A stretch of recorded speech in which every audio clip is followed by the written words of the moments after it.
നിന്നകളെല്ലാം ക്രൂശിൽ ചുമന്നവനാണ്. എൻ പേർക്കായി ജീവൻ നൽകാൻ ഏറ്റം പീഡഞ്ഞവനാണ്. ഞാൻ പേറിയ നിന്നകളെല്ലാം ക്രൂശിൽ ചുമന്നവനാണ്.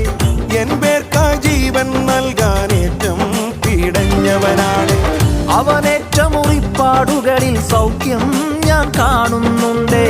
അവനെപ്പോൾ മരിച്ചുയർത്തവരാരും ഈ ഭൂമിയിൽ